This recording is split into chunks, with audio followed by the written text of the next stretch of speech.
इस वक्त की बड़ी खबर आईपीएल से आ रही है, जहां पर पंजाब और दिल्ली का मुकाबला रद्द कर दिया गया है। धर्मशाला में आईपीएल का यह मुकाबला खेला जा रहा था।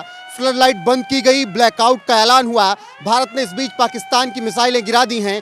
देश के कई हिस्सों में भी ब्लैकआउट किया गया है। तो इस वक्त की यह बड़ी खबर है, जहां पर पंजाब किंग्स और दिल्ली कैपिटल्स का मुकाबला जो धर्मशाला में चल रहा था, उसे रद्द कर दिया गया है। ऑफिशियल स्टेटमेंट भी आ गया है, जिसमें बताया गया है कि फ्लड लाइट बंद की गई है, इसलिए ये मुकाबला रद्द हुआ है। हालांकि भारत और पाकिस्तान के बीच तनाव की स्थिति के बाद जिस तरीके से ब्लैकआउट का ऐलान किया गया, क्योंकि पाकिस्तान ने हमले की कोशिश की गई, उसके बाद एहतियातन मैच को रद्द किया गया। ब्लैकआउट इस वक्त देश के कई हिस्सों में है। और ज्यादा जानकारी लेंगे, सहयोगी हमारे साथ दो हैं, सौरभ श्रीवास्तव और अभिषेक पुंडीर। अभिषेक, मुकाबला चल रहा था, ब्लैकआउट बिल्कुल इसी वजह से रद्द किया गया, क्योंकि पाकिस्तान ने जिस तरीके से 7 और 8 मई की दरमियानी रात को भारत की तकरीबन 15 लोकेशन पर हमला करने की कोशिश की थी, 15 सैन्य ठिकानों को निशाना बनाने की कोशिश की थी, लेकिन वो निष्प्रभावी कर दिए गए थे। S-400 ने पाकिस्तान के सारे मंसूबों पर पानी फेर दिया था। ठीक उसी तरीके से आज फिर 15 जगहों को निशाना बनाया गया पाकिस्तान की तरफ से। अगर मैं जिक्र करूँ तो जैसलमेर शहर, पठानकोट, आपका जम्मू में सांभा, अरनिया, ईरान के ये ड्रोन्स थे, उधमपुर, अखनूर, फिरोजपुर, जालंधर, और ये जम्मू का जो एयरबेस के भी रहे हो। क्या हुआ इन ड्रोन्स का? नहीं, कुछ नहीं हुआ इनका। हालांकि मैं स्वार्म ड्रोन एक बहुत उन्नत किस्म का ड्रोन बताया जाता है, ईरान उसे बनाता है। उस ड्रोन की खासियत ये होती है कि ड्रोन मिट्टी में मिल गया है, उड़ता एक है, लेकिन मल्टीपल टारगेट को हिट करता है। मतलब एक ड्रोन कई टारगेट्स को हिट करता है, और उसे मतलब एक भी ड्रोन अब तक लगभग जो खबर अब तक आई है, लगभग 15 से 20 ड्रोन चलाए गए पाकिस्तान की तरफ से, लेकिन एक भी ड्रोन हिंदुस्तान की सरजमी को नहीं छू पाया। बिल्कुल, आप अपनी डायरी में और अपनी नेस्तनाबूद कर दिए गए। अपनी डायरी में और खबरें रखिएगा, आते हैं जल्दी। सौरभ, मुकाबला रद्द किया गया, ये जो मुकाबला चल रहा था धर्मशाला में, इस पे और क्या अपडेट है? मुकाबला कहाँ तक पहुँचा था? देखिए, मुकाबला जहां आपको बता दें, सुरक्षा के लिहाज से अभी जो 11 मई को भी यहां पे एक मैच खेला जाना था, और इसको लेकर के भारतीय क्रिकेट बोर्ड और HPS प्रबंधन की तरफ से कोई भी हालांकि आधिकारिक बयान अभी नहीं आया है, लेकिन जो इसे हिमाचल प्रदेश के मुख्यमंत्री है CM सुक्खू, उनका एक बयान जरूर आया है, जिसमें उन्होंने कहा है कि अब तक कोई केंद्र से आदेश नहीं मिले हैं, लेकिन जो अभी तक तो जो ताज़ा जानकारी निकल के सामने आई है, उसके मुताबिक सुरक्षा के लिहाज से यहाँ पर मैच के आयोजन को फिलहाल जो है वो टाल दिया गया है।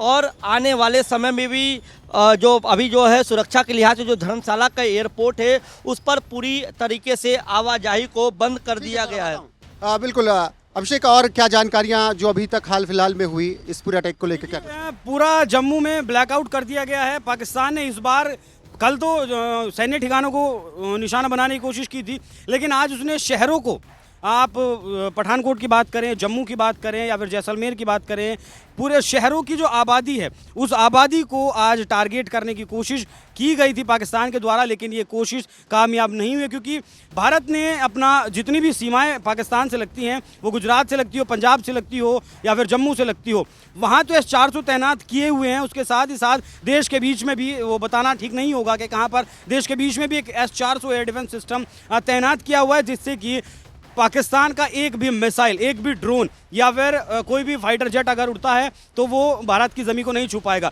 बड़ी खबर इस वक्त की आपको ये भी बता दूं कि पाकिस्तान का एक F-16 भी हिंदुस्तान की सेना ने ढेर कर, खबर है कि यहीं पर गिरा है, यहीं पर गिरा भी है। अभी वो नहीं, अभी उसकी जांच चल रही है कि किस लोकेशन पर गिरा है, अभी किस लोकेशन पर गिरा है, और वो लोकेशन, वो जो जगह है, वो पाकिस्तान के अंडर आती है, LOC के इधर आती है, मतलब भारत की तरफ आती है, या फिर POK की साइड में आती है, वो भी बात है। और दूसरी बात, राफेल भी उड़ चुके हैं। DIG का ऑफिशियल स्टेटमेंट में आपको बता रहा हूं कि पठानकोट एयरबेस को जो टारगेट करने की कोशिश की गई थी, वो सफल नहीं हुई है, और पठानकोट एयरबेस पूरी तरीके से सुरक्षित है। सौरभ, और क्या जानकारी? जब पहलगाम में आतंकी हमला हुआ, उसके बाद लगातार देशवासियों के प्रधानमंत्री नरेंद्र मोदी से ये मांग हो रही थी कि पाकिस्तान के ऊपर सीधे तरीके से सैन्य कार्रवाई की जाए, लेकिन जो 22 अप्रैल से लेके 6 मई की जो मध्य रात्रि का समय लगा, उसके बीच के अंतर की वजह ये थी कि भारत सरकार जो है अपने नागरिकों की सुरक्षा के लिए हर पुख्ता इंतजाम कर रही थी।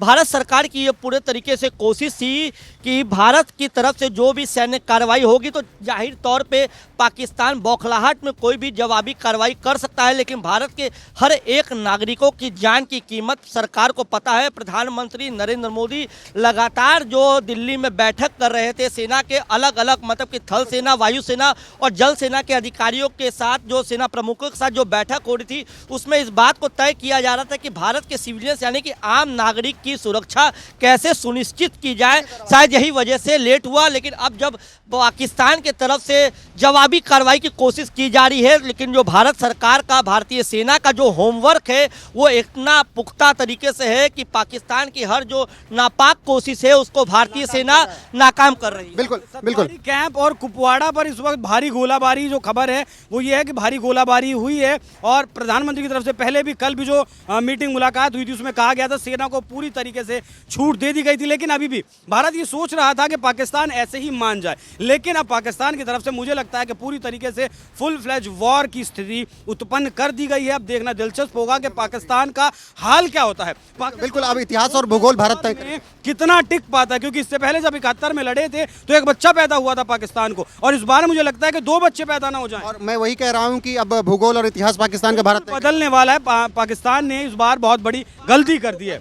जी, बच्चों की बात की है, दूसरा बच्चे की जो माँ है यानी कि बलूचिस्तान की आप बात कर रहे हैं, इशारों में वहाँ पे पाकिस्तान से जो सैन्य, पाकिस्तान की जो सेना का पूरा ध्यान है उस समय इंडिया की तरफ, यानी कि पाकिस्तान की जो पूर्वी सीमा लगती है वो भारत से उस तरफ ध्यान है, लेकिन बलूचिस्तान के साथ खैबर पख्तूनख्वा की बात कर रहा हूँ, 2 बच्चे इसीलिए कह रहा हूँ मैं इस बार। और आपको क्लियर करते चल रहे हैं कि बलूचिस्तान से भारत का कोई भी संबंध नहीं है। बलूचिस्तान अपनी अलग लड़ाई लड़ रहा है और वो मौके की तलाश में था, और उसे मौका ऐसा मिला है कि भारत जब पाकिस्तान को सबक सिखा रहा है तो बलूचिस्तान भी सोच रहा है कि हम भी अलग हो लें। फिलहाल मैच रद्द किया गया है। एक बार आपको जो क्रिकेट के प्रशंसक हैं, हालांकि इस वक्त सबकी नज़रें केवल देश पर हैं, तो उनको एक बार मैं बता देता हूँ कि पाकिस्तान और दिल्ली के मैच में क्या कुछ चल रहा था। पाकिस्तान पंजाब किंग्स ने पहले बल्लेबाजी करनी शुरू की थी। प्रियांश आर ने 70 रन बनाए थे, आउट हो गए थे 34 गेंदों में, 5 चौके 6 छक्के। प्रभ सिमरन जो कि बल्लेबाजी कर रहे थे 28 गेंद पर 50 रन बनाकर, और श्रेयस अय्यर जो कि बल्लेबाजी करने के लिए आए ही थे, गेंद नहीं खेली थी विकेट गिरने के बाद, तुरंत उसके बाद उन्हें वापस जाना पड़ा क्योंकि ब्लैकआउट का